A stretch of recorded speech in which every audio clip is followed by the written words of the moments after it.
दोस्तों नमस्कार आदाब। मैं आपका दोस्त अकमील अहमद आपका पावर स्टडी यूट्यूब चैनल में आपका स्वागत करता हूं। आपका पावर स्टडी ऐप में भी मैं भी आपको स्वागत करता हूं। आप प्ले स्टोर पर जाइए, वहां पे आप पावर स्टडी एजुकेशन ऐप को वहां पे डाउनलोड करिए। आपको बहुत सारी चीज़ें वहां पे मिलेगी, मोटिवेशन मिल जाएगा, तमाम तरह की चीज़ें आपको वहां पे मिलेगी।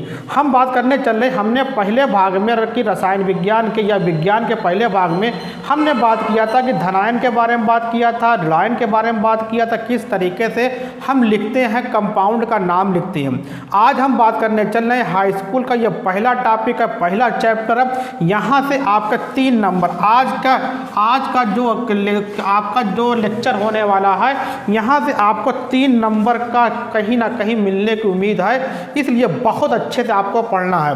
तो आज का हमारा टॉपिक क्या है? कॉम्बिनेशन रिएक्शन, या जिसको हम लोग बोलते हैं संयोजन अभिक्रिया के नाम से हम जानते हैं। तो संयोजन का मतलब होता है कि जैसे हम ये मान सकते हैं, जैसे हमारे पास क्या है कि ये 2 अणु है, एक अणु ए है, एक अणु क्या है बी है, आपस में मिलेंगे और ये क्या करेंगे, ये आपका आपस में मिल जाएंगे और ए बी बना लेंगे। इसको क्या बोलते हैं? संयोजन अभिक्रिया बोलते हैं। और अभिक्रिया की बाईं तरफ जो चीज़ें होती हैं उसको अभिकारक बोला जाता है, ये आपको समझना है। और अभिकारक के बाद जो नया पदार्थ बनता है उसको उत्पाद बोलते हैं। इसको इंग्लिश में प्रोडक्ट के नाम से जानते हैं। इसको हम लोग इंग्लिश में रिएक्टेंट के नाम से जानते हैं, जो आपको समझना है। इसी तरीके संयोजन अभिक्रिया के तो अब क्या इसकी डेफिनेशन क्या बनेगी? जब 2 या 2 से अधिक अभिकारक आपस में मिलकर एक वृहत अणु का निर्माण करते हैं, वृहत यौगिक का निर्माण करते हैं, तो इस अभिक्रिया को संयोजन अभिक्रिया कहते हैं या कॉम्बिनेशन रिएक्शन कहते हैं। जैसे अगर हम बात करते तो आपने इसको देखा, इसी तरीके से अब हम कुछ रिएक्शन ले रहे हैं। जैसे आपका पूछता है कि क्या नाम है, जैसे हमारे पास क्या बिना बुझा हुआ चूना, इसके बारे में हमने क्या कहा था? इससे हमारे खेत की जब खेत की मिट्टी अम्लीय हो जाती है तो इस पर प्रयोग करते हैं, सीमेंट बनाने में प्रयोग करते हैं, गिलास बनाने में प्रयोग करते हैं। जब इसका हम लोग इसको बोलते हैं बिना बुझा हुआ चूना, बिना बुझा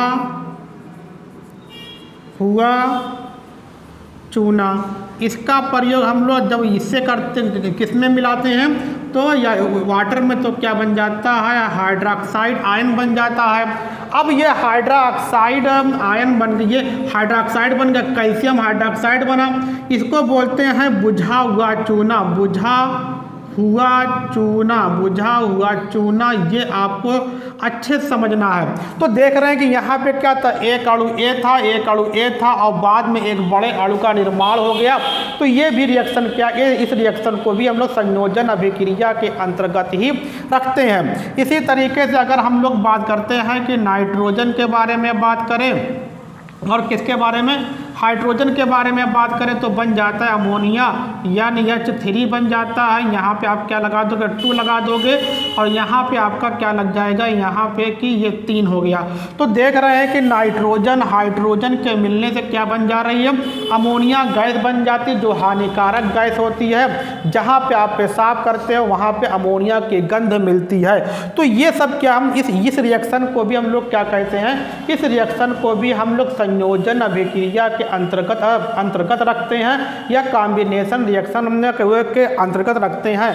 कहता कि अगर इसको इंग्लिश में कहा जाए मतलब कह सकते हैं कि when 2 or more reactant react and form a large compound then it's process और it's reaction it is called combination reaction के नाम से जानते हैं। इसी तरीके से अगर क्या होता है कि हमारे पास क्या होता है कि आज देख रहे हैं कि तमाम तरह के प्रदूषण हो रहे हैं। तो चिमनियाँ हैं, जो जहाँ पे इंडस्ट्री लगे हैं, बड़ी बड़ी चिमनियाँ हैं, जैसे हमारे मतलब जहाँ पे NTPC है वहाँ से जो बड़ी बड़ी चिमनी है वहाँ से कार्बन डाइऑक्साइड गैस निकलती है, नाइट्रिक ऑक्साइड गैस निकलती है, तमाम तरह की गैसें निकलती हैं। अब बात आती है कि अगर जो कार्बन डाइऑक्साइड गैस निकलती है और फिर क्या होता है कि वातावरण की पानी से रिएक्शन करती तो क्या बना लेती है?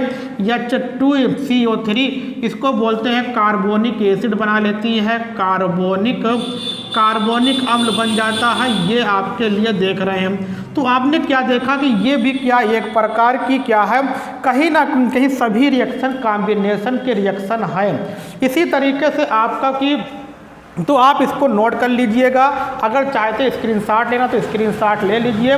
यहाँ पे देखिए, अगर अब चलिए तो मैं साफ करता हूँ और कुछ मैं आपको दे रहा हूँ। अगला जैसे एक होता है कि अगर एल्कीन होता है, एल्कीन में हम क्या लेते हैं कि CH2 लिया, डबल बॉन्ड CH2 लिया और इसका रिएक्शन HCl से करा देते हो तो बन जाता है कि CH3 बन जाएगा, CH2 बन जाएगा, Cl बन जाएगा, जिसको हम लोग बोलते हैं कि क्लोरोएथेन के नाम से जानते हैं। इसका नाम क्या होता है, क्लोरोएथेन। इसको इंग्लिश में भी लिख सकते हो, क्लोरोएथेन के नाम से हम जानते हैं। तो ये भी रिएक्शन क्या है, ये भी रिएक्शन एक प्रकार का कि कॉम्बिनेशन रिएक्शन है, अर्थात संयोजन अभिक्रिया का मतलब एग्जाम्पल है। इसी तरीके से अगर आप क्या ले रहे हैं, प्रोपीन ले रहे हो, CH3 किया, CH किया, डबल बॉन्ड किया, CH2 किया, HCl किया, यहाँ पे थोड़ा मार्कोनी काफ लगेगा, वो बाद में लोग बात कर लेंगे। पहले हम लोग समझ लेते हैं कि किस तरीके से हमको आगे बढ़ना है। ये आपका क्लोरोमेथेन था, इसको बोलेंगे 2-क्लोरोप्रोपेन के नाम से हम जानते हैं। तो ये आपने देखा कि जितने भी रिएक्शन होते हैं ये सब क्या है, सभी आपके क्या है कि संयोजन अभिक्रिया के रिएक्शन हैं। तो आप लोग परेशान नहीं होंगे, इसको नोट करते रहेंगे।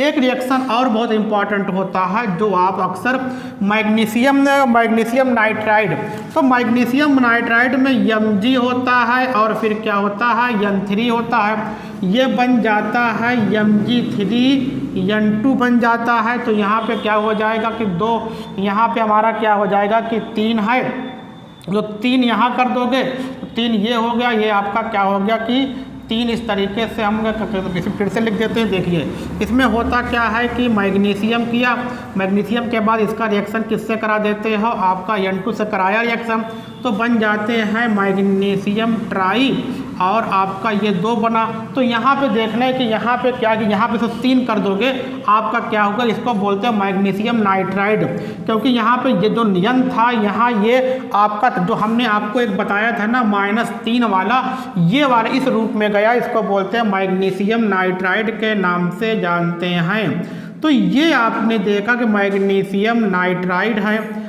तो ये इस तरीके से हम लोग आगे बढ़ेंगे। तो इस तरीके से क्वेश्चन आपका आते हैं। इसके बाद अगली वीडियो हम लोग किसके बारे में बात करेंगे कि अपघटन अभिक्रिया के बारे में बात करेंगे। उसमें ऊष्मीय वियोजन होगा, इलेक्ट्रोलाइटिक वियोजन होगा, सोलर का वियोजन होगा, तमाम तरह के बारे में बात करेंगे। तो ये आज का हमारा टॉपिक क्या था, संयोजन अभिक्रिया, बहुत इंपॉर्टेंट है, इसको पढ़ते ही बोर्ड में 3 नंबर हमने यहाँ से क्वेश्चन आने की संभावना रहती है, इसलिए आप इसको जरूर याद करिए। और जो भी आपको लगता है कि डाउट है कमेंट बॉक्स में कमेंट करिएगा। ओके, धन्यवाद।